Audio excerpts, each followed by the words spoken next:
ആണ് എൻ്റെ പേര് പരാമർശിച്ചിട്ടാണ് അവരത് പറഞ്ഞിരുന്നെങ്കിൽ ഏതറ്റം വരെ കേസിന് പോയാലും അടിച്ച് ഞാൻ ചെകിട് പൊട്ടിച്ച് പല്ല് ഞാൻ പൊഴിപ്പിച്ചിട്ട് ഞാൻ അവിടെ നിന്ന് ഇറങ്ങുള്ളൂ. എന്തായാലും ഇത് കവർ ചെയ്യാതെ അടുത്തയിലേക്ക് പോകാൻ പറ്റും. അപ്പൊ അവിടെ നമ്മൾ പ്രയോറിറ്റി ഇല്ലാണ്ട് പോകുക എന്നൊരവസ്ഥ ഒരിക്കലും നമുക്കത് ഓ മൈ ഗോഡ് സങ്കടപ്പെടരുതെന്ന് വിചാരിച്ചതാ സത്യമായിട്ടും. കാരണം ലാലേട്ടൻ പറഞ്ഞിട്ട് പോലും ഞാൻ കേട്ടില്ല. ലാലേട്ടൻ ഭയങ്കര എന്തോ ഒരു വലിയ സംഭവം പോലെ ഞാൻ കേട്ടില്ല. അപ്പോഴാണ് ലാലേട്ടൻ പറഞ്ഞത് ഞാനും കയറ്റുമല്ലോ അവരെ എന്റെ വീട്ടിൽ, നീ ഉറപ്പായിട്ടും ആരെയും കേട്ടില്ല. ഹ്യൂമൻ ആയതുകൊണ്ടാണ് യഥാർത്ഥത്തിൽ ലാലേട്ടനെ ഹഗ് ചെയ്യാൻ സത്യം ആ സമയത്ത് അവിടെ ഉണ്ടായിരുന്നില്ലോ. ഉള്ളിന്റെ ഉള്ളിൽ നിന്ന് വന്നതാ, ലാലേട്ടന്റെ ഹൃദയത്തിൽ നിന്ന് വന്ന ഒരു പാടാണ്. നിങ്ങൾ ആരും കേട്ടില്ല, ഞാൻ കേറ്റും. ഇപ്പൊ എന്നെ സംബന്ധിച്ച് ഞാൻ എന്റെ ജെൻഡർ ചേഞ്ച് എന്ന് പറയുന്ന 5 വയസ്സിൽ ഞാൻ അത് മനസ്സിലാക്കിയ ഒരാളാണ്. 5 വയസ്സിൽ ഞാൻ മനസ്സിലാക്കി എൻ്റെ അമ്മയോട് ഞാൻ റിവീൽ ചെയ്ത ഒരു വ്യക്തിയാണ്. എൻ്റെ ജീവിതത്തിൽ ഞാൻ ഇത്രയും ഇമ്പോർട്ടൻറ്റ് കൊടുത്തൊരു സൗഹൃദം വേറെ ഇല്ല, ഇന്ന് വരെ ഇല്ല. ഞാൻ അവനോട് എപ്പോഴും പറഞ്ഞിട്ടുണ്ട്, എൻ്റെ മരണം വരെ ഞാൻ കൂടെ ഉണ്ടാകും, മരിച്ചു കഴിഞ്ഞാൽ ഞാൻ എൻ്റെ ആത്മാവായിട്ട് നിൻ്റെ കൂടെ ഉണ്ടാകും, നിൻ്റെ കാലുകൾ ഒരിടത്ത് പോലും തട്ടി വീഴാതിരിക്കാൻ ഞാൻ നിന്നെ അത്രയും സംരക്ഷിക്കും. കാരണം I truly always love U.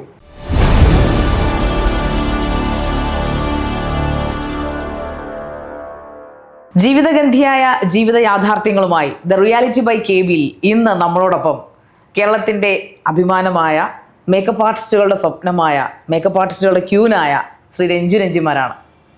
നമസ്കാരം. ക്യൂൻ തീർച്ചയായിട്ടും. കാരണം ഞാനത് പറയണമെന്ന് ആ ഒരു വിശേഷണം കൊണ്ട് തന്നെ മനസ്സിൽ ഞാൻ ഉറപ്പിച്ചിട്ട് തന്നെയാണ് വന്നത്. അല്ലാതെ ഓട്ടോമാറ്റിക്കലി അങ്ങനെയാണ് ഞാൻ എപ്പോഴും രഞ്ജിമാരെ കാണുന്നത്. ഹൃദയത്തിൽ നിന്ന് ഞാൻ അങ്ങനെയാണ് ചിന്തിക്കുക. കാരണം വേറൊരു മേക്കപ്പ് ആർട്ടിസ്റ്റിനും ഇല്ലാത്തൊരു പ്രത്യേകതയുണ്ട് രഞ്ജിമാർക്ക്. അതെന്താണെന്ന് ചൂണ്ടിക്കാണിക്കണമെന്ന് ചോദിച്ചാൽ ആ ഒരു പെർഫെക്ഷൻ ആണോ? താങ്കൾ സെലിബ്രിറ്റി ആർട്ടിസ്റ്റ് മേക്കപ്പ് ആർട്ടിസ്റ്റ് ആയതുകൊണ്ടല്ല ഞാൻ ഈ പറയുന്നത്. അതായത് തകർക്കാൻ ശ്രമിച്ചവരുടെ മുമ്പിൽ തകരാതെ, അതായത് അവർക്ക് സ്വപ്നം കാണാൻ പോലും പറ്റാത്ത, അവർക്ക് ഇന്ന് സ്വപ്നം കാണാൻ പോലും പറ്റാത്ത അത്ര ഉയരങ്ങളിൽ, അതൊരു പടിയായിട്ടുള്ളൂ. ഇനിയും ഒരുപാട് ഉയരങ്ങൾ രഞ്ജിമാരെ കീഴടക്കാനുണ്ട്. പക്ഷേ അതൊരു അഭിമാനമാണ്, ഞങ്ങളെപ്പോലുള്ള സ്ത്രീകൾക്കൊരു അഭിമാനമാണ്. ഇപ്പം എൻ്റെ സ്വന്തം ചാനലാണ് റിയാലിറ്റി ബൈ കെ ബി. അതിൽ ഞാൻ ഇരിക്കുമ്പോൾ അതിലൊരു ഗസ്റ്റായിട്ട് ഞാൻ രഞ്ജിമാരെ സമീപിക്കുമ്പോഴത്തേക്ക് എനിക്ക് അഭിമാനമായിരുന്നു. ഞങ്ങളുടെ പുതിയ ക്യാമറ ആദ്യം, അതുകൂടെ പറയാം, ഞങ്ങളുടെ പുതിയ ക്യാമറ ഫസ്റ്റ് ഗസ്റ്റ് രഞ്ജിമാരാണ്. അപ്പോൾ രഞ്ജിമയെ സംബന്ധിച്ചിടത്തോളം എനിക്ക് ഇതിനു മുമ്പ് നമ്മൾ വേറൊരു ചാനലിൽ നിന്ന് ഷൂട്ട് ചെയ്തിട്ടുണ്ടല്ലോ. അപ്പോൾ അന്ന് അങ്ങനെ ഒരു ആയിരിക്കരുതെന്ന് അന്ന് എനിക്ക് പൂർണ്ണമായിട്ടും താങ്കളെ എക്സ്പ്ലോർ ചെയ്യാൻ പറ്റിയില്ല. എനിക്ക് ലിമിറ്റേഷൻസ് ഉണ്ട്. കാരണം ഞാൻ അവിടുത്തെ സ്റ്റാഫാണ്, അല്ലെങ്കിൽ അവർക്ക് വേണ്ടി പണിയെടുക്കുന്ന ഒരാളാണ്. ഞാൻ അവരെ മോശം പറയല്ല. പക്ഷേ എൻ്റെ ചാനലാകുമ്പോൾ എനിക്ക് ഹൃദയം തുറന്നത് റിയാലിറ്റിയാണ്. അവിടെ വെച്ചുകെട്ടൽ നമുക്കില്ല. രഞ്ജിമാരെന്ന യഥാർത്ഥ രഞ്ജിമേ മതി നമുക്ക്. അതാണ് എപ്പോഴും അങ്ങനെയാണ്. പലയിടങ്ങളിലും ഇപ്പം നമുക്ക് ഒരിക്കലും ഒരു സ്ക്രൂ കൊടുക്കുന്ന ഒരു ബൊമ്മയാകാൻ ആകേണ്ടതായിട്ട് വരുന്നവരാണ് മനുഷ്യരെന്ന് പറയുന്നത് അല്ലേ? അത് മനുഷ്യർക്കേ പറ്റുള്ളൂ, മൃഗങ്ങൾക്ക് പറ്റില്ല. മൃഗങ്ങൾ അവരുടെ സ്വഭാവത്തിൽ തന്നെ പോകും. നമ്മൾക്ക് ചേഞ്ച് ചെയ്യാൻ കഴിയും. അതാണ് നമ്മൾക്കൊക്കെ പറ്റുന്ന ഏറ്റവും വലിയ പ്രശ്നവും അതാണെന്ന് എനിക്ക് തോന്നുന്നു. കാരണം സാഹചര്യത്തിനൊത്ത് മാറാൻ കഴിയുന്ന ഒരു കൂട്ടം ആൾക്കാർക്കിടയിലാണ് നമ്മൾ ജീവിക്കുന്നത്. അറ്റ് ദ സെയിം ടൈമിൽ നമ്മൾ കുറച്ച് എന്താ പറയുക, ജെന്യുവനായി പോകും. അല്ല, ഈവൻ ഫാമിലി ബേസ്ഡ് ആണെങ്കിലും, റിലേഷൻഷിപ്പ് ആണെന്നുണ്ടെങ്കിലും, സൗഹൃദങ്ങളാണെങ്കിലും, പ്രൊഫഷൻ ആണെന്നുണ്ടെങ്കിലും, ഇവിടെ എല്ലാം നമ്മൾ കുറച്ച് ജെന്യുവനായിപ്പോവും. ഇപ്പോൾ നമ്മളിപ്പോൾ എന്നെ സംബന്ധിച്ച് ഞാനിപ്പോൾ ഒരു വർക്കിന് പോകുകയാണെങ്കിൽ, ഒരു ഗ്രൂപ്പ് ഓഫ് ആർട്ടിസ്റ്റുകളുള്ള ഒരു പ്രോഗ്രാം ആണെങ്കിൽ അവിടെ എൻ്റെ ആർട്ടിസ്റ്റ് ദ ബെസ്റ്റ് ആയിരിക്കണമെന്ന് ഞാൻ ആഗ്രഹിക്കും. തീർച്ചയായിട്ടും എൻ്റെ അതിന് വേണ്ടിയിട്ട് ഞാൻ അവിടെ എനിക്ക് എത്ര കിട്ടും എന്ന് ഞാൻ ചോദിക്കാറില്ല. എനിക്കതെങ്ങനെ ഭംഗിയാക്കാമെന്ന് ശ്രമിക്കും. അപ്പം അതിന് വേണ്ടിയിട്ട് ഞാൻ പല കാര്യങ്ങൾ, ഇപ്പം ഡ്രസ്സാണെങ്കിലും ജുവലറി ആണെങ്കിലും മറ്റ് അക്സസറീസ് ആണെന്നുണ്ടെങ്കിലും ഒക്കെ ഞാൻ തന്നെ സെലക്ട് ചെയ്ത് അത് ബെസ്റ്റ് ഞാൻ കൊണ്ടുപോയി കൊടുക്കും. പല ആർട്ടിസ്റ്റുകളും എന്നോട് പറയാറുണ്ട്, എന്നോടൊന്നല്ല പലരോടും പറയാറുണ്ട്, ഇപ്പം രഞ്ജു ആണെന്നുണ്ടെങ്കിൽ നമ്മളൊന്നും പേടിക്കണ്ട, നമ്മളങ്ങ് ചെന്നിരുന്നാൽ മതി, രഞ്ജുവിൻ്റെ കയ്യിലെല്ലാം ഉണ്ടാകും എന്നുള്ള രീതി. ഇപ്പം നമ്മൾ എന്ത് കോസ്റ്റ്യൂമാണോ അതിനൊരു ഓപ്ഷൻ എന്നുള്ള രീതിയിൽ പല പല പല പല ജ്വല്ലറികളുണ്ടാവും. ഏത് ഓപ്ഷൻ വേണമെങ്കിലും സൂട്ടബിൾ ആയിട്ടുള്ള എടുത്തിടാവുന്നത്. അപ്പം അതുപോലെ തന്നെയാണ് ലവിൻ്റെ കാര്യത്തിലാണെങ്കിലും സൗഹൃദത്തിൻ്റെ കാര്യത്തിലാണെങ്കിലും എൻ്റെ സൗഹൃദങ്ങൾ ഒരിക്കലും സങ്കടപ്പെടരുതെന്ന് ആഗ്രഹിക്കുന്ന ഒരാളാണ് ഞാൻ. ഒരിക്കലും ഞാൻ വഴിയും സങ്കടപ്പെടരുത്, മറ്റൊരു കാരണത്താലും സങ്കടപ്പെടരുത്.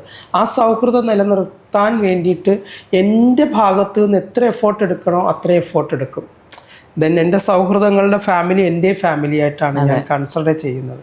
ഇപ്പം എനിക്ക് ചുറ്റുപാടുള്ള കുട്ടികളുടെ സങ്കടങ്ങൾ അത് എൻ്റെ സങ്കടങ്ങളായിട്ടാണ് ഞാൻ കാണുന്നത്. എന്താണ് അതിന് പോംവഴി എന്നുള്ളതാണ് ഞാൻ ചിന്തിക്കുന്നത്. ആ സങ്കടങ്ങളെ ഇല്ലാണ്ടാക്കാൻ എന്താണ് ഇപ്പോൾ സങ്കടങ്ങളെ കൂട്ടാനുള്ള മരുന്നല്ല ഞാൻ കൊടുക്കുന്നത്. അപ്പം അങ്ങനെ വെച്ച് നോക്കുമ്പോൾ നമ്മൾ റിയാലിറ്റി മനസ്സിലാക്കാൻ കുറച്ച് വൈകിപ്പോകാറുണ്ട്. അങ്ങനെ കുറച്ച് പ്രശ്നങ്ങളിലൂടെ കടന്നു പോകേണ്ടതായിട്ടും എനിക്ക് വന്നിട്ടുണ്ട്. ഇവനിപ്പം എന്നെ സംബന്ധിച്ച് ഞാൻ കുട്ടികളോടൊക്കെ എപ്പോഴും പറയുന്നതാണ്, റിലേഷൻഷിപ്പ് എന്ന് പറയുന്ന ഒരു സംഭവം ഇല്ല. യൂസ് ആൻഡ് ത്രോ ആണ് നടക്കുന്നത്. ലവിൻ്റെ കാര്യത്തിൽ നമ്മളിലേക്ക് വരുന്നവർ ഓപ്ഷൻ എന്ന നിലയിൽ മറ്റൊരിടത്തും ഒരു സ്റ്റാച്യൂവിനെ വെച്ചിട്ടുണ്ട്. അതായത് പ്ലാൻ എ പ്ലാൻ ബി എന്നൊക്കെ പ്ലാൻ എ പ്ലാൻ ബി എന്നുള്ള രീതിയിൽ. അപ്പം നമ്മൾ വഴി എല്ലാ കാര്യങ്ങളും സ്മൂത്തായിട്ട് പോകും. അവർക്ക് അവരുടേതായിട്ടുള്ള ആള് എപ്പോഴും സേഫായിട്ട് അവിടെ ഉണ്ടാകണം എന്നുള്ള രീതിയിൽ. അപ്പം ഈ അടുത്ത് തന്നെ ഏറ്റവും കൂടുതൽ ഹാർട്ടിൽ ടച്ച് ആയിട്ടുള്ള ഒരു വേർഡ് ആണ് ഹൃദയപൂർവ്വം സിനിമയിൽ സംഗീത പറയുന്നത്. നമ്മൾ ഏറ്റവും കൂടുതൽ പ്രയോറിറ്റി കൊടുക്കുന്ന വ്യക്തിയുടെ ഏറ്റവും ലാസ്റ്റ് പ്രയോറിറ്റി ആയിരിക്കും നമ്മളത്. സത്യം പറഞ്ഞാൽ ആ സിനിമ കണ്ടിട്ട് എൻ്റെ കണ്ണിൽ നിന്ന് ഒരു തുള്ളി കണ്ണുനീരപ്പ വന്നു. എന്തോ എനിക്കറിയില്ല. ഞാൻ ദുബായിലാണ് ആ സിനിമ കണ്ടത്. ഞാൻ ഒറ്റയ്ക്ക് ആ സിനിമ ഇങ്ങനെ ഇരുന്ന് കണ്ടിട്ട് എനിക്ക് ആ സിനിമയുടെ മറ്റുള്ള ഒരു ഭാഗങ്ങളും എനിക്ക് എൻ്റെ ഓർമ്മയിലില്ല. പക്ഷെ എനിക്ക് സംഗീത പറഞ്ഞ ഈ ഒരു ഡയലോഗ്, നമ്മൾ പ്രയോറിറ്റി കൊടുക്കുന്ന വ്യക്തിയുടെ ഏറ്റവും ലാസ്റ്റ് പ്രയോറിറ്റി ആയിരിക്കും എന്ന് പറയുന്നത്, അത് അവിടുത്തെ സിനിമ കണ്ടുകൊണ്ടിരിക്കുന്ന പലർക്കും ആ സമയത്തൊരു ഹ്യൂമറായിട്ടാണ് അത് ഫീൽ ചെയ്തത്. പക്ഷെ നമ്മൾ അതിലേക്ക് ഇറങ്ങി ചെല്ലുമ്പോൾ അതിൻ്റെ ഡെപ്ത് മനസ്സിലാക്കുമ്പോഴാണ് എത്ര റിയാലിറ്റി ആയിട്ടുള്ളൊരു വേർഡാണ് അതിനകത്ത് പറഞ്ഞിരിക്കുന്നതെന്ന് അറിഞ്ഞപ്പോൾ എൻ്റെ ഹൃദയം തകർന്നു പോയി. സത്യമാണ്. നമ്മുടെ ചില ഇടങ്ങളിൽ നമ്മൾ ഏറ്റവും ലാസ്റ്റ് പ്രയോറിറ്റി ആണ് എന്ന് നമ്മൾ അറിയുമ്പോൾ, ഇപ്പം ഫോർ എക്സാമ്പിൾ ഇപ്പം ഞാനും ശാരികയും നല്ല സൗഹൃദത്തിലാണെന്നുണ്ടെങ്കിൽ ഞാൻ ശാരികയ്ക്ക് ഒരു മെസ്സേജ് അയച്ചു കഴിഞ്ഞാൽ ആ മെസ്സേജ് ശാരിക ഓട്ടോമാറ്റിക്കലി കാണും, ഒരു പച്ചട്ടിക്ക് കാണുമല്ലേ. ആ പച്ചട്ടിക്ക് വന്ന് കിടക്കുമ്പോൾ അതിന്റെ മുകളിൽ കിടക്കുന്നതെല്ലാം ശാരിക നോക്കുന്നുണ്ട്. ഈ പച്ചട്ടിക്ക് അവിടെ പച്ചട്ടിക്കായിട്ട് കിടക്കുകയാണ് അല്ലേ. എന്തായാലും ഇത് കവർ ചെയ്യാതെ അടുത്തയിലേക്ക് പോകാൻ പറ്റും. അപ്പൊ അവിടെ നമ്മൾ പ്രയോറിറ്റി ഇല്ലാണ്ട് പോകുക എന്ന ഒരു അവസ്ഥ ഒരിക്കലും നമുക്കത്, ഓ മൈ ഗോഡ്, സങ്കടപ്പെടരുതെന്ന് വിചാരിച്ചതാ സത്യമായിട്ടും. രഞ്ജുമയെ പോലെ സ്ട്രോങ് ആയിട്ടൊരാളല്ലേ സാഡ്. ഓക്കെ, നമ്മളൊരിക്കലും തെറ്റിനെ ചൂണ്ടിക്കാണിക്കരുത്. ഞാൻ പഠിച്ചിരിക്കുന്ന ഒരു പാഠമാണ് അത്. രഞ്ജുമ റിലേഷൻഷിപ്പിൽ ജെനുവിൻ ആയി പോയത് കൊണ്ടാണ്. രഞ്ജുമയ്ക്ക് ചിന്തിക്കാം സ്വാഭാവികമായിട്ട്, അയാൾ എന്തും ചെയ്തോട്ടെ, അല്ലെങ്കിൽ അവരെന്തും ചെയ്തോട്ടെ, എൻ്റെ ഫ്രണ്ട് എന്തും ചെയ്തോട്ടെ, അയാൾ എനിക്ക് എന്താ താങ്കൾ എസ്റ്റാബ്ലിഷ്ഡ് ആയിട്ട് ഒരു ബ്യൂട്ടി ആർട്ടിസ്റ്റാണ്, അല്ലെങ്കിൽ ഒരു മേക്കപ്പ് ആർട്ടിസ്റ്റാണ്, താങ്കൾക്ക് തിരക്ക് ഇല്ലാഞ്ഞിട്ടാണോ? അതായത് കേരളത്തിൽ ഇത്ര ദിവസം ഇത്ര മണിക്കൂറാണ് കൊടുക്കുന്നത്. ഇപ്പോൾ ദുബായിലേക്കാണെങ്കിൽ ഇപ്പോഴും ഞങ്ങൾക്ക് വേണ്ടിയിട്ട് ഇത്രയും സമയം ഇവിടെ ചെലവഴിക്കുന്നത് അത്രയും വിലപ്പെട്ട സമയങ്ങളാണ് താങ്കൾ ചെലവഴിക്കുന്നത്. താങ്കൾക്ക് വേറെ പണിയില്ലാഞ്ഞിട്ടാണോ? പക്ഷെ താങ്കൾ നേരത്തെ നമ്മൾ ഇതിനു മുമ്പുള്ള ബാക്ക് ക്യാമറയിൽ സംസാരിച്ചൊരു കാര്യമുണ്ട്, അതായത് സ്നേഹം, ലവ്. നമുക്ക് കിട്ടാത്തതും നമ്മളെ വീഴ്ത്താൻ പറ്റുന്നതുമായ ഒരു കാര്യം ലോകത്ത് സ്നേഹം. എനിക്ക് വേണ്ടുന്നതും അതാണ്. സത്യം, ജെനുവിനായിട്ടുള്ള ആൾക്കാർ ആഗ്രഹിക്കുന്ന അത് മാത്രമാണ്. എനിക്ക് വേണ്ടുന്നത് അതാണ്. എനിക്ക് പണമോ പ്രശസ്തിയോ അല്ലെങ്കിൽ ആഡംബരമായിട്ടുള്ള കാറോ വാച്ചോ വീടോ ഇതൊന്നുമല്ല. ഇതെല്ലാം പാർട്ട് ഓഫ് അവർ ലൈഫാണ്. ബട്ട് നമുക്ക് വേണ്ടുന്നത് ജെന്യുവൻ ആയിട്ടുള്ള ഒരു സ്നേഹം. Don't worry. ആ നമ്മുടെ കയ്യിൽ പിടിക്കുന്ന ആ പിടുത്തത്തിൽ അറിയാം നമുക്ക് എത്രത്തോളം ഓപ്പോസിറ്റ് നിൽക്കുന്ന ഒരാള് നമ്മൾ മനസ്സിലാക്കിയിരിക്കുന്നു. നമ്മളെ ആ ഒരു പിടുത്തത്തിനകത്ത് ആ ഒരു എന്താ പറയാ, ഒരു സ്ട്രോങ് ഒരു പിടുത്തം ഉണ്ട്. ആ പിടുത്തത്തിൽ നമുക്കറിയാം സങ്കടപ്പെടേണ്ട, എല്ലാം ശരിയാവും എന്ന് പറഞ്ഞ്. അതാണ് ഏതൊരു പെണ്ണും ആണും ആഗ്രഹിക്കുന്നത്. ഏത് റിലേഷൻഷിപ്പിലും മനുഷ്യർ ആഗ്രഹിക്കുന്ന അതാണ്. അതെ, ഞാനിവിടെ വന്നപ്പോൾ രഞ്ജുമ നമ്മൾ ഇതിന് ഒരു 1 year ബാക്ക് ഒരു ഇന്റർവ്യൂ എടുത്തിട്ടുണ്ട്. അപ്പം അന്ന് കുറെ കൂടെ ഇച്ചിരി ചബ്ബിയാണ്, കുറെ കൂടെ ഇതായിട്ടുണ്ട്. പക്ഷെ ഇന്നിവിടെ വരുമ്പോൾ കുറെ കൂടെ സുന്ദരിയായിരിക്കുന്നു, ബട്ട് സ്ലിം ആയിരിക്കുന്നു. പക്ഷെ ഒരു സാഡ്നെസ് ആ കണ്ണുകളിൽ ഞാൻ കണ്ടു. ഈ കഴിഞ്ഞ ഇന്റർവ്യൂകളിലൊക്കെ ഞാൻ നോക്കിയപ്പോഴൊക്കെ അതിലൊരു, ഞാൻ എന്താണ് രഞ്ജുമയ്ക്ക് പറ്റിയത് ഞാനിങ്ങനെ ആലോചിക്കുകയായിരുന്നു. ഞാൻ ഇന്റർവ്യൂ ഷെഡ്യൂൾ ചെയ്തപ്പോഴും ഞാൻ ആലോചിക്കും രഞ്ജുമയുടെ അടുത്ത് ചോദിക്കാവോ. ഒരിക്കലും എത്ര മാസ്ക് എടുത്തണിഞ്ഞാലും നമ്മുടെ ഹൃദയത്തിന്റെ വേദന കണ്ണിലൂടെ പ്രതിഫലിക്കും. ഞാൻ എത്രയൊക്കെ ഹാപ്പിനെസ് അഭിനയിക്കാൻ ശ്രമിച്ചാലും എവിടെയൊക്കെയോ എനിക്ക് ആ ഒരു ഇൻസിഡൻറ്റ് എന്നെ ഇങ്ങനെ തട്ടി പോകുന്നുണ്ട്. ഞാൻ ഒരിക്കലും ഒരു എന്താ പറയുക, ഒരു സൗഹൃദം എന്നതിനേക്കാൾ ഉപരി അതിനപ്പുറത്തേക്ക് ആ അതിർവരമ്പ് ലംഘിക്കുന്ന തരത്തിലേക്ക് പോകില്ല എന്ന് ശപഥമെടുത്ത ഒരാളായിരുന്നു ഞാൻ. അങ്ങനെയുള്ള കാര്യങ്ങൾ എൻ്റെ കുട്ടികളോട് വരെ ഞാൻ പറയാം, ഒരിക്കലും നിങ്ങൾ പോയി ചാടരുത്. മോസ്റ്റ് ഓഫ് ദ ട്രാൻസ് പീപ്പിളും ഇത്തരം ഘട്ടങ്ങളിലൂടെ സഞ്ചരിച്ചു പോവുകയാണ്. സ്നേഹമെന്ന് പറയുന്ന ഒരു 3 അക്ഷരം അതൊരു വലിയ ഒരു കുറിപ്പ് ചീട്ടായിട്ട് എടുത്തു വെച്ചിരിക്കുകയാണ് ചിലർ. നമുക്കത് ആവശ്യമെന്ന് കണ്ടു കഴിഞ്ഞാൽ അതിനെ വിലപേശാനായിട്ട് ഒരുപാട് ആൾക്കാരുണ്ട്. നമ്മളെ ഇമോഷണലി അറ്റാക്ക് ചെയ്യാൻ പറ്റുന്ന ഒരു സ്പേസാണ് ലവ് എന്ന് കണ്ടു കഴിഞ്ഞാൽ അവിടെ നമ്മളെ പിടിക്കും. ആ പിടുത്തത്തിൽ വീണു പോയ ഒരാളാണ് ഞാൻ. എനിവേ ഞാനത് റിയലൈസ് ചെയ്യുന്നു. ഇപ്പം ഞാൻ റിയലൈസ് ചെയ്യുന്നു എന്ന് കരുതി ഞാൻ എൻ്റെ ജീവിതം ഇല്ലാണ്ടാക്കാനോ അല്ലെങ്കിൽ ഇതാണ് എൻ്റെ ലാസ്റ്റ് എന്നോ എന്ന് ഞാൻ വിശ്വസിക്കുന്നില്ല. This is part of my life. ഞാനൊരു ലെസൺ പഠിച്ചു, എക്സ്ട്രാ ലെസൺ പഠിച്ചു. സ്റ്റുഡൻസിനൊക്കെ പറഞ്ഞു കൊടുക്കാനും ഇനി പുറകെ വരുന്ന ഒരുപാട് ആൾക്കാർക്ക് പറഞ്ഞു കൊടുക്കാനും ഒരു ലെസണായി. ജീവിതം തന്നെയാണല്ലോ രഞ്ജിമ എപ്പോഴും നമ്മുടെ ലെസൺ. രഞ്ജിമയെ സംബന്ധിച്ചിടത്തോളം പല ഇന്റർവ്യൂവിലും ഞാൻ പറഞ്ഞു കേട്ടിട്ടുണ്ട്, താങ്കളുടെ ജീവിതം തന്നെയാണ് മറ്റുള്ളവർക്ക് പാഠമാക്കാനുള്ളത്, തുറന്ന പുസ്തകം. അതായത് പല ഏടുകളും കുട്ടികൾക്ക് നോക്കി പഠിക്കാം. ഇങ്ങനെയുള്ള വഴികളിലൂടെ ഒരിക്കലും സുഖകരമായ ഒരു കാലഘട്ടമായിരുന്നില്ല രഞ്ജിമ ഇവിടം വരെ എത്തിയത്. ഇപ്പം തന്നെ 10-20 വർഷത്തെ ഹാർഡ് വർക്കാണ് ഈ ഡോറ എന്ന് പറയുന്ന ഈ ഒരു സംരംഭം. അതിൻ്റെ പല ഫ്രാഞ്ചൈസീസ് ഇപ്പോൾ ദുബായിൽ ഓപ്പൺ ആകണമെന്നുള്ളൊരു ആഗ്രഹം ഉണ്ടായിരുന്നു എന്ന് എനിക്ക് തോന്നുന്നു. പണ്ടുതൊട്ടേ പറഞ്ഞിട്ടുള്ളതാണ്. അത് സാധ്യമാക്കി എടുക്കുക അത് നിസ്സാര കാര്യമാണോ? അത് ഈ ലോകത്തിൽ എനിക്ക് എത്ര പേർക്ക് സാധിക്കുന്നുണ്ടാവും? ഒരുപാട് പേർക്ക് ബാക്ക് സപ്പോർട്ടുകളും കാര്യങ്ങളും ഒക്കെ ഈ ലോകത്തിലില്ലേ. പക്ഷേ രഞ്ജിമയെ സംബന്ധിച്ചിടത്തോളം ഒന്നും ഉണ്ടായിരുന്നില്ല. രഞ്ജിമയാണ് ഇപ്പോൾ പലർക്കും സപ്പോർട്ടായിട്ടിരിക്കും, ഇപ്പോൾ കമ്മ്യൂണിറ്റിയിലുള്ളവരായ തന്നെ. അപ്പോൾ ഉറപ്പായിട്ടും ഇത് ഓവർകം ചെയ്യാൻ പറ്റുന്നതിൽ ഒരു സംശയമില്ല. പക്ഷെ അവിടെ ആ ഒരു സാഡ് മുഖം മാറണം കേട്ടോ രഞ്ജിമയ്ക്ക്. ഞങ്ങൾക്കത് കാണണം. ഞാൻ അത്രയും ആർജിച്ചെടുത്ത സ്ത്രീത്വമാണ്. തീർച്ചയായിട്ടും അത്രയും വേദനാജനകത്തിന് ഞാൻ ആസ്വദിക്കണം. തീർച്ചയായിട്ടും ഞാൻ ആസ്വദിച്ച് വരികയായിരുന്നു. നല്ല രീതിയിൽ എൻ്റെ സ്ത്രീത്വത്തെ ഞാൻ ആസ്വദിച്ച് വരുമ്പോഴാണ് എനിക്കൊരു കണ്ണുകടി വീണത്. കണ്ണ് കൂടിയിട്ടാണ് എനിക്ക് തോന്നുന്നത്. കണ്ണ് പറ്റിപ്പോയത്. ഈ കണ്ണ് അല്ലെങ്കിൽ കണ്ണ് വെക്കുക, കണ്ണ് വിടുക എന്നൊക്കെ പറഞ്ഞ സത്യമായിട്ടല്ലോ. അതുണ്ട്. അതെനിക്ക് രഞ്ജിമയ്ക്കും കിട്ടുന്നു തോന്നുന്നു. കഴിഞ്ഞ വർഷം നല്ല ഒരു എന്താ പറയുന്ന ഭയങ്കര ഒരു ഓറയൊക്കെ ആയിട്ട് നിന്നിട്ട് ഇപ്പൊ ഒരു വളരെ ഫെമിനിനായി. പക്ഷെ ആ ഒരു വാടിത്തളർന്ന ആ ഒരു സംഭവം ഉണ്ട് കേട്ടോ. അത് ഞാൻ പച്ചയായിട്ട് പറയുന്നോണ്ടാണ്. തീർച്ചയായിട്ടും. കാരണം എനിക്ക് വന്ന് എന്നെ വിളിച്ച് ശാരിക എന്ന് പറഞ്ഞ പാട്ടുപാടി എന്നെ വിളിച്ചപ്പോഴും രഞ്ജിമയോട് സംസാരിക്കുമ്പോഴും അല്ലെങ്കിൽ നേരത്തെ ഇന്റർവ്യൂവിൽ എനിക്ക് തോന്നിയതായിരിക്കും, ചിലപ്പോൾ ടയർഡ്നെസ് കൊണ്ട് തോന്നുന്നതായിരിക്കാം, പല ഇന്റർവ്യൂവിലും പല കാര്യങ്ങളും പറയാതെ പറയുന്നുണ്ടെങ്കിലും എന്നൊക്കെയാണ് ഞാൻ ചിന്തിച്ചത്. അപ്പോൾ നേരിട്ട് കാണുമ്പോൾ ചോദിക്കാമല്ലോ. പക്ഷെ ഇന്ന് വന്നപ്പോൾ ഞാൻ ചിന്തിച്ചത് തന്നെ വളരെ ഒരു സാഡ് ഫേസോട് കൂടി. പക്ഷെ നമുക്ക് എന്തായാലും രഞ്ജിമ ദുബായി പോയിട്ട് വരുമ്പോൾ സൂപ്പർ വുമൺ ആയിട്ട് തിരിച്ചു വരാം. ഞാനിതിനെ ഓവർകം ചെയ്തേ പറ്റുള്ളൂ. ബിക്കോസ് എന്നെ പ്രതീക്ഷിച്ച് വയസ്സായ എൻ്റെ അമ്മയും എൻ്റെ ചേച്ചിയുടെ മക്കളും ഒക്കെ, പിന്നെ മറ്റ് കമ്മ്യൂണിറ്റിയിലുള്ള എത്ര ആൾക്കാര്, ഞങ്ങളൊക്കെ കമ്മ്യൂണിറ്റിക്ക് അപ്പുറം നിന്ന് ചിന്തിക്കുന്ന ഒരാളാണ് താങ്കൾ, പ്രവർത്തിക്കുന്ന ഒരാളാണ്. അല്ല, ഞാൻ ചിന്തിക്കാറുണ്ട് ശാരിക, ഞാനൊരു ലക്ക് പേഴ്സൺ ആണെന്ന് എനിക്ക് എപ്പോഴും തോന്നാറുണ്ട്. കാരണം എനിക്ക് വേണ്ടിയിട്ട് പ്രാർത്ഥിക്കുന്ന ഒരുപാട് പേരെ ഞാൻ സത്യം ഭാഗ്യമാണത്. അത് എന്താ പറയുക, എനിക്കത് വിശ്വസിക്കാൻ പറ്റത്തില്ല. ചില അമ്പലങ്ങളിലൊക്കെ പോയിട്ട് എനിക്ക് ശത്രുസംഹാര പൂജയും അർച്ചനയൊക്കെ കഴിപ്പിക്കുന്ന കുട്ടികൾ, അപ്പോൾ രഞ്ജിമ ഞാൻ അമ്പലത്തിൽ നിൽക്കുവാണ്, രഞ്ജിമയ്ക്ക് വേണ്ടിയിട്ട് വഴിപാട് നടത്തുവാണ് എന്നൊക്കെ പറയുന്നത് കേൾക്കുമ്പോൾ എനിക്ക് എന്താ പറയുക, ഞാൻ അനുഭവിക്കുന്ന അല്ലെങ്കിൽ നമ്മളെ എവിടേക്കാണ് നമ്മളെ സമർപ്പിച്ചതെന്ന് ആലോചിച്ച് ലജ്ജ തോന്നാറുണ്ട്. ആവശ്യമില്ലാത്തടുത്ത്, നമ്മളെ ആവശ്യമില്ലാതെ നമുക്ക് പ്രയോറിറ്റി തരാത്ത ഒരിടത്താണല്ലോ നമ്മളെ കൊണ്ടുപോയി നമ്മൾ ഇട്ടുകൊടുത്തത്. പന്ത് തട്ടാനായിട്ട് നമ്മൾ ഇട്ടുകൊടുക്കും എന്നൊക്കെ പറയില്ലേ.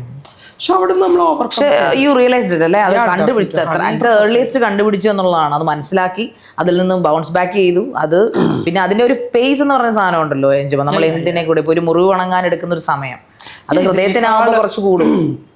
ഇതിനേക്കാൾ ഉപരി വലിയ മുറിവുകൾ തുന്നിക്കെട്ടിയ ഒരു ശരീരമായിട്ട് ജീവിച്ച ഒരാളാണ് ഞാൻ. അതിനേക്കാൾ വേദനാജനകമായിട്ടുള്ളൊരു മുറിവ് എനിക്ക് സമ്മാനിച്ചു കഴിഞ്ഞു. അതെ, ഇത് രണ്ടിനെ ഞാൻ ബാലൻസ് ചെയ്ത് നോക്കുവാണ്.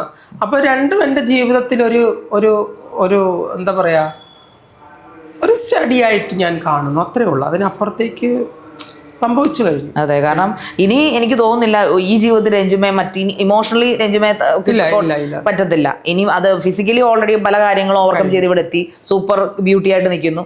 അതോടൊപ്പം ഇനി ഇമോഷണലി കൂടെ വിജയിച്ചു കഴിഞ്ഞിരിക്കുന്നു. ഇനി ഒരിക്കലും ഒരു ശക്തിക്ക് തകർക്കാൻ പറ്റത്തില്ല. ദൈവം എന്ന് പറയുന്ന ആ ശക്തി അല്ലാണ്ട് എന്നെ തകർക്കാൻ ആർക്കും, മനുഷ്യന്മാർക്ക് ദൈവം ഇനി എന്തെനിക്ക് തരുന്നോ അത് 2 കൈ നീട്ടി സ്വീകരിക്കുക എന്നുള്ളതാണ്.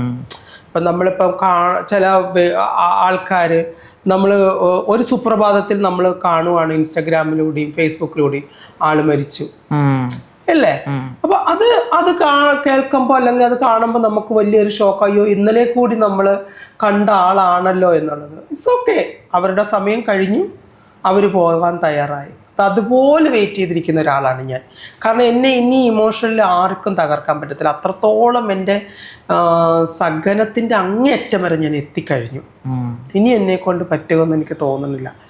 ഇനി എനിക്ക് ബാക്ക് ടു മൈ ലൈഫ്, ഞാൻ എങ്ങനെയായിരുന്നു അവിടേക്ക് ഞാൻ പോകാൻ കഴിയുമെങ്കിൽ അവിടേക്ക് പോകുക എന്നുള്ളതാണ്. അത്രേ ഉള്ളൂ. അപ്പോൾ ഇനിയിപ്പോ ദുബായിലേക്ക് പ്രോഗ്രാം. അതെ, ഇന്ന് രാത്രി ദുബായ് പോകും. ദുബായിൽ പുതിയ സലൂൺസ് ഒക്കെ സ്റ്റാർട്ട് ചെയ്യുവാണല്ലേ? ദുബായിൽ സ്റ്റാർട്ട് ചെയ്തോണ്ടിരിക്കുന്നു. അപ്പൊ ഇനി കുറച്ചുകൂടെ തരാം. പിന്നെ ഞങ്ങൾക്ക് ഇനി ദുബായിലേക്ക് വരേണ്ടി വരും. ഞാനിവിടെ ഉള്ള എല്ലാ ആർട്ടിസ്റ്റുകളോടും പറയും, ദുബായിൽ വരുമ്പോൾ നിങ്ങൾ വേറെ ഒന്നും നോക്കണ്ട, ഞാൻ അവിടെ ഉണ്ട്, മോസ്റ്റ് വെൽക്കം. ഓക്കെ, നമ്മൾ ഇനിയിപ്പോൾ കുറച്ച് കാര്യങ്ങൾ രഞ്ജിമയുടെ എനിക്ക് ചോദിക്കാനുള്ളതെന്ന് പറഞ്ഞു കഴിഞ്ഞാൽ, അതായത് നമ്മളിപ്പോൾ ബിഗ് ബോസ്, അത് ഉറപ്പായിട്ടും രഞ്ജിമയുടെ എനിക്ക് ചോദിക്കേണ്ട കുറച്ച് കാര്യങ്ങളോട് സംഭവിച്ചിട്ടുണ്ട്. ഞാൻ ബിഗ് ബോസ് സീസൺ 7 കണ്ടസ്റ്റന്റ് ആയി പങ്കെടുക്കാൻ പോയത് കൊണ്ടും അവിടെ ഈ പറയുന്ന കമ്മ്യൂണിറ്റിയിലുള്ള ആൾക്കാരുണ്ടായിരുന്നത് കൊണ്ടും ഞാൻ ഇറങ്ങിയതിന് ശേഷം കുറെ എനിക്ക് ബിഗ് ബോസ്, ഞാൻ അങ്ങനെ ബിഗ് ബോസിന്റെ ഒരു സ്ഥിരം പ്രേക്ഷകയല്ല.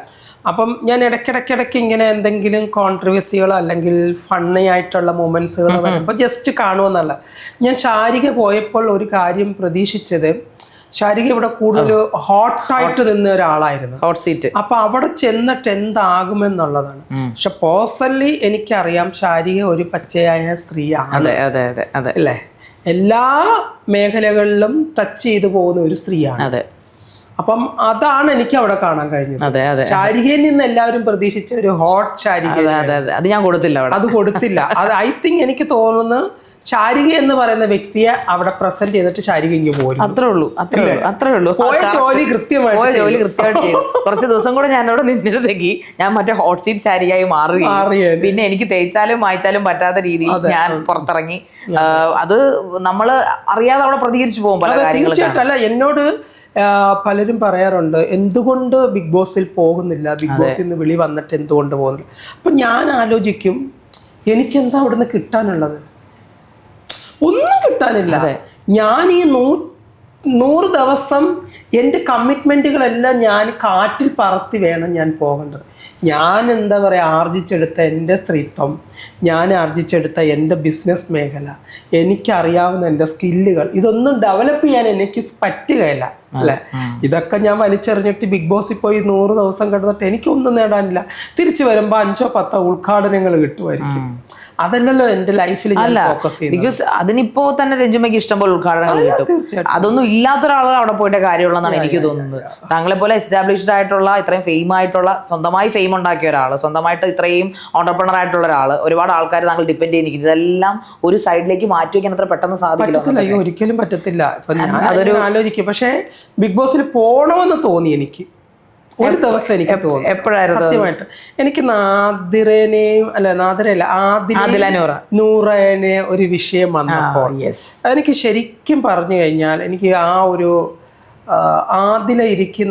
നൂറ ഇരിക്കുന്ന ഒരു നിസ്സഹാവസ്ഥയിലിരിക്കുന്ന ഒരു ഫീലിംഗ്, എനിക്കത് ഭയങ്കരമായിട്ട് വിഷം. വാട്ടെവർ അവരിനി പുറത്ത് വന്ന് എങ്ങനെയാവുന്നു അല്ലെങ്കിൽ അവരുടെ ഉള്ളിൽ എന്താണോ എന്നുള്ളതല്ല, ആ ഒരു പോയിന്റ് ഓഫ് ടൈമിൽ നൂറയുടെ ഫേസിൽ ഉണ്ടായിട്ടുള്ള ആ ഒരു നിസ്സഹാവസ്ഥ നിറഞ്ഞൊരു വേദന, നിന്നെ ഒന്നും എൻ്റെ വീട്ടിൽ കേട്ടില്ല എന്ന്, അതേ സെയിം ഡയലോഗ് ആ കുട്ടിയുടെ അമ്മയും വന്നിട്ട് പറയുന്നു. അത് ഞാൻ ഇന്നലെയാ കണ്ടത്. അയ്യോ, അത് ഞാൻ കണ്ടപ്പോൾ സത്യം പറഞ്ഞാൽ, വീട്ടിൽ കയറിയില്ലെങ്കിൽ സിറ്റ് ഔട്ട് ഇരിക്കും എന്ന് പറയുമ്പോൾ പട്ടികൾ സിറ്റ് ഔട്ടിൽ ഇരിക്കും. അതെ, ചില വീടുകളിലെല്ലാം പട്ടികളെ സിറ്റ് ഔട്ടിൽ കിടത്തുക, സിറ്റ് ഔട്ടിൽ ഇരിക്കും. നീയൊക്കെ പട്ടികളാണ്, അവിടെ ഇരുന്നാൽ മതി എന്നുള്ള ഒരു ധ്വനിയാണ് എനിക്ക് ഫീൽ ചെയ്തത്. ശരിക്കും ഞെട്ടിപ്പോയി. ഞാനോർത്ത് അതെ, അയ്യോ എന്റെ എന്താണത്, അല്ല എന്റെ അടുത്തങ്ങാണാണ്, എന്റെ പേര് പരാമർശിച്ചിട്ടാണ് അവരത് പറഞ്ഞിരുന്നെങ്കിൽ ഏതറ്റം വരെ കേസിന് പോയാലും അടിച്ച് ഞാൻ ചെകിട് പൊട്ടിച്ച് പല്ല് ഞാൻ പൊഴിപ്പിച്ചിട്ട് ഞാൻ അവിടെ നിന്ന് ഇറങ്ങുള്ളൂ. നിന്റെ സിറ്റ് ഔട്ടിൽ ഇരിക്കാൻ ഞാൻ വരില്ല, പകരം നീ എൻ്റെ സിറ്റ് ഔട്ടിൽ വന്നിരിക്കടി എന്ന് ഞാൻ പറഞ്ഞേന്. അതെ, മനസ്സിലായോ? അത്രയ്ക്ക് വേദനാജനകവും അരോചകവുമായിട്ടുള്ളൊരു വേർഡാണ് ആ സ്ത്രീ അവിടെ പറഞ്ഞത്. അതാ ഒരു 10 ഗുണം 10 ഗുണം എന്ന് പറയുന്നത് അതാണ് അവിടെ സംഭവിച്ചത്. 10 ഗുണം 10 ഗുണം. കാരണം ഈ എനിക്ക് തോന്നുന്നതെന്ന് പറഞ്ഞു കഴിഞ്ഞാൽ അത്രത്തോളം ഇറിറ്റേറ്റഡ് ആയിട്ടുള്ള ഒരു ഹ്യൂമൻ ബീയിങ് ആണ് അത്. അതെ, കാരണം നമുക്കിപ്പോൾ പേഴ്സണലി ഇഷ്ടമല്ലാത്ത പല കാര്യങ്ങളും എനിക്ക് പല സെലിബ്രിറ്റികളോട് സഹകരിക്കാൻ എനിക്ക് ബുദ്ധിമുട്ടുള്ള ആളാണ്. പല സെലിബ്രിറ്റികളുടെ മേക്കപ്പിന് എന്നെ വിളിച്ചാൽ ഞാൻ എസ്കേപ്പ് ആയി പോകാറുണ്ട്. എന്തെങ്കിലും ഒഴിവ് പറഞ്ഞ് ഞാൻ മുങ്ങാറ്. അതെന്തായിരിക്കും റീസൺ? അല്ല, റീസൺ എന്ന് പറഞ്ഞു കഴിഞ്ഞാൽ നമുക്ക് അവിടെ കംഫർട്ടബിൾ അല്ല, ചൊറിഞ്ഞോണ്ടിരിക്കും. ഇപ്പൊ മമത മോഹൻദാസ് ഞാനും വർക്ക് ചെയ്യുമ്പോൾ ഞങ്ങൾക്കിടയിൽ സിനിമ ചർച്ചകളില്ല. മനസ്സിലായോ? ഞങ്ങൾക്കിടയിൽ യൂറോപ്യൻ കൾച്ചറുകൾ, ഈ എന്താ പറയുക, പുതിയ ബിസിനസ് കാര്യങ്ങൾ, മേക്കപ്പ് റിലേറ്റഡ് ആയിട്ടുള്ള കാര്യങ്ങൾ, ഇതൊക്കെയാണ് ഞങ്ങൾ സംസാരിക്കുന്നത്. അല്ലാണ്ട് ആ ആർട്ടിസ്റ്റ് ആ സിനിമയിൽ അഭിനയിച്ചത് ഇങ്ങനെയായിരുന്നു, ഈ സിനിമയിൽ ഇങ്ങനെ, ഈ ഒരു ടോപ്പിക്ക് ഞങ്ങൾക്കിടയിലില്ല. ഇവൻ പ്രിയാമണിയുടെ കൂടെ വർക്ക് ചെയ്യുന്നത് ഒന്നും ഇങ്ങനെയുള്ള ടോപ്പിക്കുകളില്ല. നമ്മളായിട്ട് തന്നെ നിൽക്കുന്നത്. എനിക്ക് ഇഷ്ടമില്ലാത്തടത്ത് നമ്മൾ പോകാതിരിക്കുക ഇല്ലേ? പക്ഷെ അങ്ങനെ ചിലർ പറയും നിലപാടെന്ന്. ഇതാണ് നിലപാട്. ആരുടെ മുമ്പിലും നിലപാടുകൾ ഉറച്ചു പറയുന്നു, കൺഗ്രാജുലേഷൻ. പക്ഷേ കർമ്മ എന്ന് പറയുന്നതും ഉറപ്പായിട്ടും അത് കറങ്ങി തിരിഞ്ഞു സംശയമില്ല. കാരണം ആ കുട്ടികളെ സംബന്ധിച്ചിടത്തോളം എനിക്ക് ഭയങ്കര റെസ്പെക്ട് ഉള്ള 2 കുട്ടികളാണ്. ഈ ആദിലാനൂർ അവിടെ ഉണ്ടായിരുന്ന ശാരിക. നമുക്ക് റെസ്പെക്ട് കൊടുക്കണോ, സ്നേഹം കൊടുക്കണോ, കെയർ കൊടുക്കണോ, എന്ത് കൊടുക്കണോ, അത് സെക്കൻഡറി ആണ്. അത് മനുഷ്യരാണ്. അതെ അതെ, ഫോഴ്സ്. അവർക്ക് ഹൃദയമുണ്ട്. തീർച്ചയായും അവരുടെ അവസ്ഥ അതായതുകൊണ്ട് അവർ ഒരുമിച്ച് ജീവിക്കുന്നു. നാളെ അവർ സെപ്പറേറ്റ് ആവുന്നെങ്കിൽ ആവട്ടെ. അതെ, അവർ സെപ്പറേറ്റ് ആവുന്നെങ്കിൽ ആവട്ടെ. അത് അവരുടെ വിധി, അല്ലെങ്കിൽ അവരെടുത്ത ഡിസിഷൻ. ഇതും അവരെടുത്ത ഡിസിഷനാണ്. അതിന് മറ്റൊരു തരത്തിൽ വളച്ചൊടിച്ചു ഇത് സൊസൈറ്റിക്ക് പേരുദോഷം ഉണ്ടാക്കും എന്നുള്ളത് അതൊരു വല്ലാത്തൊരു ചിന്താഗതിയാണ്. കാരണം എൻ്റെ കൂടെ സഹകരിക്കുന്ന എത്രയോ മെയിലായിട്ടുള്ളവരുണ്ട്, എത്രയോ ഫീമെയിലായിട്ടുള്ളവരുണ്ട്. അവരൊന്നും നാളെ ട്രാൻസ്ജെൻഡർ ആണെന്ന് പറഞ്ഞുകൊണ്ട് പുറത്തേക്ക് പോകുന്നില്ല. ഇല്ല, അതൊരിക്കലും പറ്റില്ല. ശാരികയുടെ സെക്ഷ്വാലിറ്റിയും എൻ്റെ സെക്ഷ്വാലിറ്റിയും ഡിഫറെന്റ്. അതെ ഇല്ലേ? അതെ. ഇപ്പൊ ഈ ലക്ഷ്മി എന്ന് പറഞ്ഞ വ്യക്തിക്ക് അറിയാമല്ലോ, ലക്ഷ്മി പറയുന്ന ഒരു കാറ്റഗറി എന്ന് പറഞ്ഞാൽ അവർക്കൊരു മകനാണുള്ളത്. ആ കുട്ടി, എൻ്റെ മകൻ ഇതൊക്കെ കാണുന്നതാണ്. അത് എന്താണ് അതിൽ മകൻ കണ്ട് പഠിക്കാതിരിക്കാനായിരിക്കാം ബിഗ് ബോസ് ആ കുട്ടീനെ അകത്ത് കൊണ്ടുവരാത്തെന്ന് തോന്നുന്നു.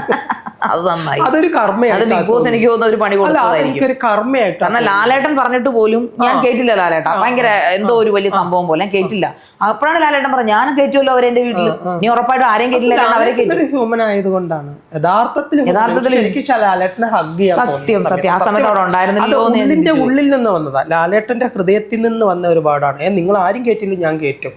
ലാലേട്ടൻ നാളെ കേറ്റോ കേറ്റാതിരിക്കുക, ഡസന്റ് മാറ്റർ. പക്ഷേ ആ സ്പോട്ടില് അതിലേക്ക് 100ക്കും കിട്ടിയ ഒരു കച്ചിത്തുരുമ്പ് അല്ലേ, ഒരു ആശ്വാസമായിരുന്നു. കാരണം അദ്ദേഹത്തെ പോലെ ലെജൻഡ് ആണ്. അത് അത്രയും ലെജൻഡ് ആയിട്ടുള്ള ഒരാള് പറയുന്നു നമ്മൾ മാനസിക ചിന്താഗതികൾ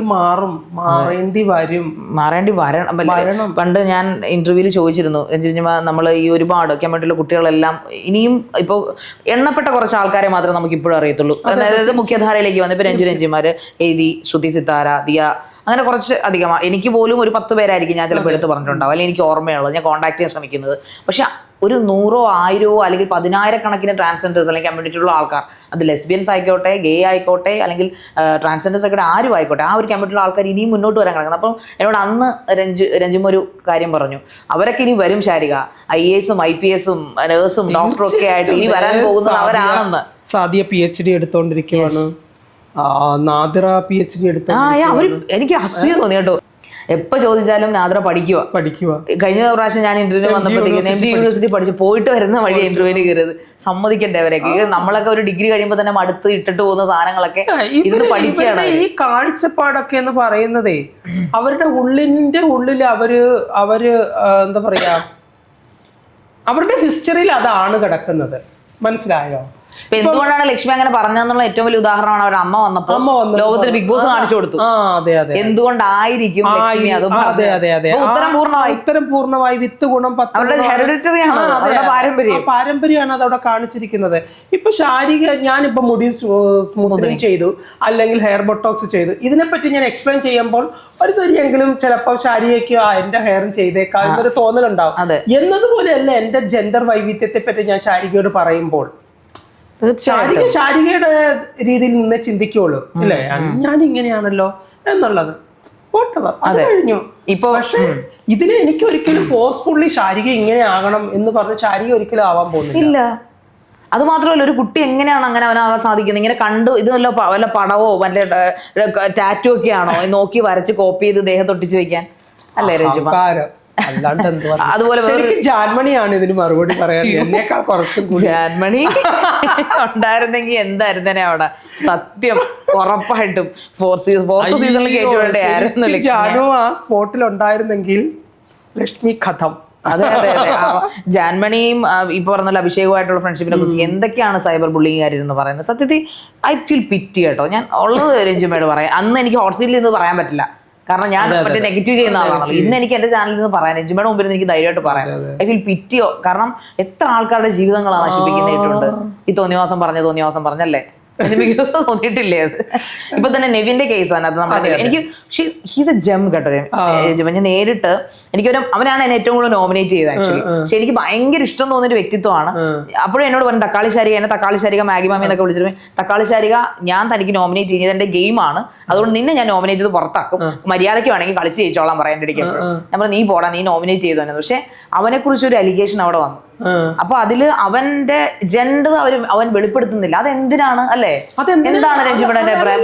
ജെൻഡർ വെളിപ്പെടുത്തണമെന്ന് എന്താ നിർബന്ധം? എന്തിനാണ് അത് പറയുന്നത്? അത് ആക്ച്വലി ഈ പറയപ്പെടുന്ന ആദില പക്ഷെ അതിന് സോറി പറഞ്ഞു പിന്നീട്, അതിന് പുറകെ അങ്ങനെ നടന്നില്ല. പക്ഷെ അത് അവിടെ ഒരു ചർച്ച വന്നു, അവൻ കരഞ്ഞു. ഷാനവാസിക്ക് ഒരു കാര്യം പറഞ്ഞു. അതിൽ ഞാൻ വിയോജിപ്പുണ്ട്. കാരണം അവന്റെ ജെൻഡർ എപ്പോ റിവീൽ ചെയ്യണമെന്നുള്ളത് അവന്റെ മാത്രം റൈറ്റ്സ്, മനസ്സിലായോ? ഇപ്പൊ എന്നെ സംബന്ധിച്ച് ഞാൻ എന്റെ ജെൻഡർ ചേഞ്ച് എന്ന് പറയുന്ന 5 വയസ്സിൽ ഞാൻ അത് മനസ്സിലാക്കിയ ഒരാളാണ്.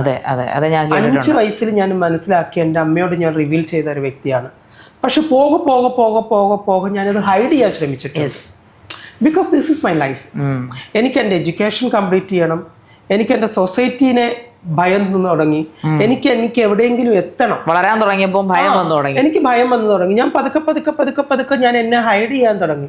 ഒരു നിശ്ചിത സമയം ആയപ്പോൾ എനിക്ക് മനസ്സിലായി, ഇനി ഇത് ഞാൻ ഹൈഡ് ചെയ്തിട്ട് കാര്യമില്ല, ഞാനിത് റിവീൽ ചെയ്യണം. പതുക്കെ ഞാൻ എക്സ്പ്രസ് ചെയ്യാൻ തുടങ്ങി. മനസ്സിലായോ? ആ ഒരു ധൈര്യം രഞ്ജുമയ്ക്ക് വന്നു. തീർച്ചയായിട്ടും. സ്വാഭാവികമായിട്ടും സ്വന്തം സത്വത്തെ വെളിയിൽ കാണിക്കണമെന്നുള്ള അദമ്യമായ ഒരു എന്താ പറയാ, ഒരു കാലഘട്ടം എത്തുമ്പോൾ നമ്മൾ പുറത്ത് വിടും. അത് നമുക്കത് മൂടി വെച്ച് ഒരാളെ ചതിക്കാനോ അങ്ങനെയൊന്നും സാധിക്കില്ല. കാരണം എന്നെ സംബന്ധിച്ച് എന്താ പറയുക, ഇപ്പം ഞാൻ 8ാം ക്ലാസ്സിലും 9ാം ക്ലാസ്സിലും ഒക്കെ പഠിക്കുന്ന സമയത്ത് എൻ്റെ കൂടെ പഠിച്ചിരിക്കുന്ന ബോയ്സിനൊക്കെ ഗേൾ ഫ്രണ്ട്സുകളുണ്ട്. എനിക്കിഷ്ടം എൻ്റെ ക്ലാസ്സിൽ പഠിക്കുന്ന ബോയ്സിനോടായിരുന്നു ഇഷ്ടം. പക്ഷെ എനിക്കത് പറയാൻ പറ്റുന്നില്ല. കൂട്ടത്തിലൊരു സുന്ദരം കൂട്ടുകാരനുണ്ടായിരുന്നു, അവരോട് പറയാൻ പറ്റില്ല. ഞങ്ങൾ ഒരുമിച്ച് യാത്ര ചെയ്യുന്നെങ്കിലും ഒരുമിച്ച് ഇരുന്ന് പഠിക്കുന്നുണ്ടെങ്കിലും എനിക്കിത് പറയാനും എക്സ്പ്രസ് ചെയ്യാനും ഭയമാണ്. കാരണം അവൻ മെയിലാണ്, ഞാൻ മെയിലാണ് എന്നുള്ളത് എൻ്റെ മൈൻഡിൽ കിടന്ന് തിളയ്ക്കുന്നത് മറ്റൊരു അവസ്ഥയാണെന്നുള്ളത് എനിക്ക് മാത്രമേ അറിയത്തുള്ളൂ. ഞാനിത് റിവീൽ ചെയ്ത് കഴിഞ്ഞാൽ എൻ്റെ എഡ്യൂക്കേഷനെ ബാധിക്കുമോ? കൂട്ടുകാരെന്നെ ഓൾറെഡി എന്നെ കളിയാക്കി തുടങ്ങിയിട്ടുണ്ട്, പെണ്ണ് എന്നുള്ള രീതിയിൽ. അതിനിടയിൽ ഇതും കൂടി പറയുമ്പോൾ വലിയ ഭൂകമ്പം ഉണ്ടാവുമോ എന്നുള്ള ഒരു ആശങ്ക എന്നിലുണ്ട്. അക്ഷരം തിരിച്ചറിഞ്ഞോ പിന്നീട് എപ്പോഴെങ്കിലും? ആരാ ഈ പറഞ്ഞ കൂട്ടുകാരൻ പണ്ടത്തെ? അതൊരു ചോദ്യമാണല്ലോ. അവൻ അറിഞ്ഞോ? എനിക്കറിയില്ല, അവൻ അറിഞ്ഞിട്ടുണ്ടോ? പക്ഷെ അന്ന് ഒരിക്കലും, പക്ഷെ എനിക്ക് തോന്നിയിട്ടുണ്ട് കേട്ടോ, ചിലപ്പോൾ എന്നെ കാണുമ്പോ അവനെ അറിയാമായിരുന്നു, ഞാൻ അവനെ അത്ര ഇഷ്ടപ്പെട്ടിരുന്നു. പക്ഷെ അവൻ അതിലൊരു ഗ്യാപ്പ് കീപ്പ് ചെയ്തിരുന്നു? ഇല്ല, ഗ്യാപ്പ് ഒന്നും കീപ്പ് ചെയ്തിട്ടില്ല. അന്നത്തെ കാലം അവന് ഞാൻ വേണം, എല്ലാത്തിനും വേണം. എല്ലാത്തിനും ഞാനും വേണം. ഇപ്പം സ്കൂളിലേക്ക് പോകുന്ന വഴിയാണെങ്കിലും സ്കൂളിൽ നിന്ന് തിരിച്ചു വരുന്ന വഴിയാണെങ്കിലും ഒരുമിച്ചിരുന്ന് പഠിക്കുന്നതാണെങ്കിലും എല്ലാത്തിനും ഞാനും കൂടെ വേണം. ഇപ്പൊ ഞാനൊരു 2-3 ദിവസം മാറി നിന്ന് അവൻ പിണങ്ങും, അതുപോലെ ഞാനും പിണങ്ങും. പക്ഷെ ഞങ്ങൾക്കിടയിൽ ഇങ്ങനൊരു കെമിസ്ട്രി പറയാൻ പറ്റിയില്ല, പറയാതെ. പിന്നെ കുറെയൊക്കെ മുതിർന്നപ്പോഴത്തേക്ക് ചിന്തകൾ മാറി. അതെ, നമ്മുടെ എന്താ പറയാ, ജീവിതത്തിനോട് കുറച്ചുകൂടി ഉത്തരവാദിത്തങ്ങൾ വന്നു. കാരണം അച്ഛന് സുഖമില്ലാണ്ടായി, അമ്മയ്ക്ക് ജോലി മാത്രമേ ഉള്ളൂ. അതുകൊണ്ട് കുടുംബം നല്ല രീതിയിൽ മുന്നോട്ട് പോകില്ല എന്ന് കണ്ടപ്പോഴത്തേക്ക് ഏറ്റവും ഇളയ ആളാണ് ഞാനും ജോലി ചെയ്യാൻ തുടങ്ങി.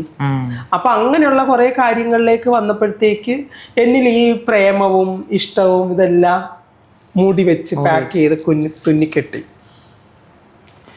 ഇതെല്ലാം ഞാൻ തിരിച്ചു വരുന്നത് ആഫ്റ്റർ മൈ സർജറിയിൽ ഞാൻ എടുത്ത ഹോർമോൺ തെറാപ്പികൾ, ഇതിലൂടെ എല്ലാം എൻ്റെ സ്ത്രീത്വം കൂടുതൽ പ്രകടമാകാൻ തുടങ്ങി.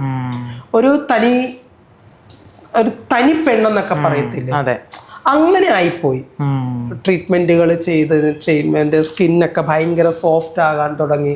എൻ്റെ മൈൻഡ് തന്നെ എന്താ പറയാ, എവിടെയെങ്കിലും ഒന്ന് കുമ്പിടുമ്പോൾ അറിയാണ്ട് ഇങ്ങനെ തപ്പിപ്പിടിച്ചിട്ട് പോവുക. പിന്നെ രാത്രിയാകുമ്പം എനിക്ക് ചിലയിടങ്ങളിൽ പോകാനായിട്ടുള്ള ഭയം. അപ്പം ഒരുമാതിരിപ്പെട്ട ഇടങ്ങളിൽ ഒരു ആണ് തൊട്ടടുത്ത് യാത്ര ചെയ്യുവാണെങ്കിൽ എനിക്കതൊരു കംഫർട്ടബിൾ സോണായിട്ട് എനിക്ക് ഫീൽ ചെയ്യുന്നില്ല. അങ്ങനെയൊക്കെയുള്ള ചിന്തകൾ വന്ന് പിന്നെ ഒരു സൗഹൃദം എന്നിലേക്ക് വരുന്നു. ആ സൗഹൃദം എൻ്റെ ലോകമാണെന്ന് ഞാൻ തിരിച്ചറിയുന്നു. അവിടെ ഞാൻ എൻ്റെ സന്തോഷങ്ങൾ കണ്ടെത്തുന്നു. എന്താ പറയാ, ഒരു പട്ടം പോലെ ഞാൻ പറക്കാൻ തുടങ്ങി. വീട്ടിൽ നിന്ന് അമ്മ അറിയാതെ ഗേറ്റ് ചാടുക, അവൻ്റെ കൂടെ ചായ കുടിക്കാൻ പോവുക, എവിടെയെങ്കിലും പോയി കുറേ നേരം ഇരിക്കുക, രാത്രി 1 മണി 2 മണിക്കൊക്കെ തിരിച്ച് വീട്ടിൽ വന്ന് കയറുക, ആരും അറിയാണ്ട് വീട്ടിൽ വന്ന് കയറുക. അപ്പോൾ ആ ഒരു ലൈഫ് ഞാൻ ആസ്വദിച്ച് വരുന്നത് എൻ്റെ സർജറിക്ക് ശേഷമാണ്. അപ്പോൾ ഒരു ടീനേജിലോ ആ പ്രായമായിരുന്നു? ടീനേജ് ഒക്കെ കഴിഞ്ഞു ഒരു അല്ലേ സർജറി. വീട്ടിൽ നിന്ന് ഇറങ്ങിപ്പോയൊരു ഒരു സംഭവം പറഞ്ഞിരുന്നല്ലോ, ഇറങ്ങിപ്പോയിരുന്നു വീട്ടിൽ നിന്ന് ഇറങ്ങി. അതൊരു ഇൻസിഡന്റോട് കൂടിയാണ് ഞാൻ എൻ്റെ വീട് വിട്ട് പോകാൻ. അത് ഇതിനൊക്കെ ശേഷമാണോ? അല്ലല്ല, ഇതിനൊക്കെ മുമ്പാണ് ഞാൻ വീട് വിട്ട് ഇറങ്ങുന്നത്. എന്റെ ജീവിതത്തിൽ ഞാൻ ഇത്രയും ഇമ്പോർട്ടന്റ് കൊടുത്തൊരു സൗഹൃദം വേറെ ഇല്ല. ഇന്ന് വരെ ഇല്ല. അയാൾ ഇപ്പോഴുണ്ടോ? എൻ്റെ ലൈഫിൽ എനിക്ക് ഒരിക്കലും എന്നിൽ നിന്ന് പറിച്ചു പോകരുതേ എന്ന് ആഗ്രഹിച്ചിട്ടുള്ള ഒരു സൗഹൃദമാണ്. പക്ഷെ ഒരിക്കലും ഞങ്ങൾ വിവാഹ ജീവിതത്തെ പറ്റിയോ അല്ലെങ്കിൽ ഞാൻ അവനൊരു കാമുകിയോ ഒന്നും അങ്ങനെയല്ല. ഞാൻ അവനൊരു ഞാൻ അവനൊരു സഹോദരിയാണ്, അമ്മയാണ്, കൂട്ടുകാരിയാണ്. എന്താ പറയുക, അവനെ സപ്പോർട്ട് ചെയ്യുന്ന ആളാണ്, അവനെ കെയർ ചെയ്യുന്ന ഒരാളാണ്, അവനെ പ്രൊട്ടക്റ്റ് ചെയ്യുന്ന ഒരാളാണ്, അവനെ സെക്യൂർ ചെയ്യുന്ന ഒരാളാണ്. ഏറ്റവും സെറ്റ് കാര്യങ്ങൾ ഞാൻ അവന് വേണ്ടിയിട്ട് ചെയ്യുന്നു. ഇപ്പോഴും കൂടെ ഉണ്ടോ? ഇല്ല, ഇപ്പൊ പോയി. ഇപ്പൊ അങ്ങനെ ഒരാളില്ല. ഓക്കെ. അല്ല മീൻസ് ഉണ്ടല്ലോ അല്ലേ? ആളുണ്ട്. I am free in the world. ഞങ്ങളിപ്പോൾ സെപ്പറേറ്റഡ് ആണ്. സെപ്പറേറ്റഡ് മീൻസ് 2 ധ്രുവങ്ങൾ.